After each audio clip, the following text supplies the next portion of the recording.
Illia Topuria and Islam Makhachev is a fight that's going to happen. I don't think it should happen, to be honest. I think Islam should fight Arman or Gaethje first.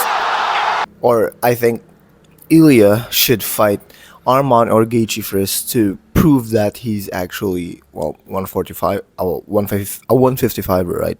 Well, the UFC makes its rules, and I'm not the matchmaker for the UFC, right?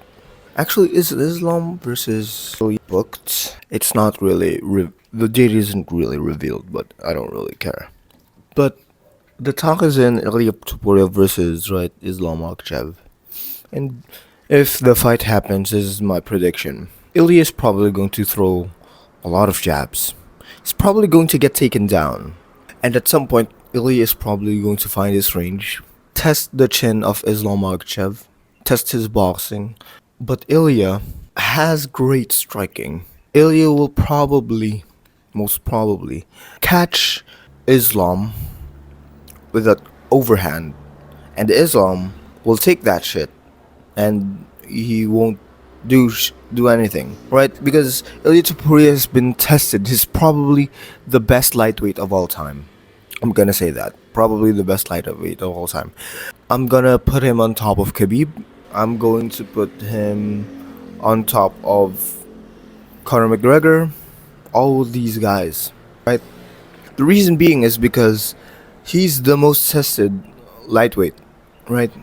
But he's on a 15 fight win streak, and most people can't do that, right? He's the best in the division to the point that number one contenders are ducking him, right? That's just how good Islam is. And Ilya Topuria brings a new type of challenge. His challenge of crisp boxing, right? And although I'll say this, although Ilya Topuria is a wrestler, I don't think the caliber of wrestler he is can be compared to Islam Makhachev. That's just it. Fight predictions. I think, and this is a very wild take, right? I think Ilya Topuria will win. I don't know. I just have a hunch, right? I just think Ilya Topuria will be the one to pop Islam Makhachev's bubble. He'll become undefeated. I seriously think that. Now, will it be a one-round knockout? No.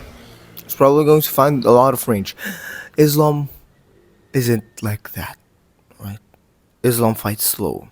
But when Ilya Topuria gets that distance down, gets that timing down, reads Islam Makhachev, and Islam is very hard to read. Trust me, he has a lot of finishes. Not every finish he has, or every finish that he has, is different from the last, right? Choked out Dustin Poirier with that variation of a fucking Dars, right?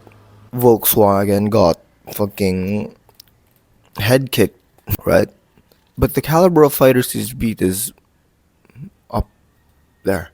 But let's talk about Islam Makhachev's position in this, because he's very much in a lose-lose situation. If he fights Ilya and he wins, people aren't going to say, "Oh, Ilya is just a 145er," and they're going to diminish him. But if he were to lose, they're going to, he lost against a 145er. Maybe he wasn't that good. It's not good, right? Because he's going to lose the belt, and the legacy just isn't there. Because rationally, why would Islam fight him? It makes no rational choice, right? It's not a rational choice to be made. Correct me if I'm wrong. It's for promotion wise, it's good, but rationality, Arman is better. It's a better choice, right? Arman is a better choice. But yeah, Ilya Topuria round 3, overhand knockout, or maybe it'll be one of those fights that people think it'll go to a knockout, but it's just going to go to a decision, and the striker will, oh no, if it goes to a decision, Islam will win. Islam will win, no doubt. But the only chance really is knocking Islam out. And Volk has proven that you can stun Islam. Dustin Poirier has proven that as well.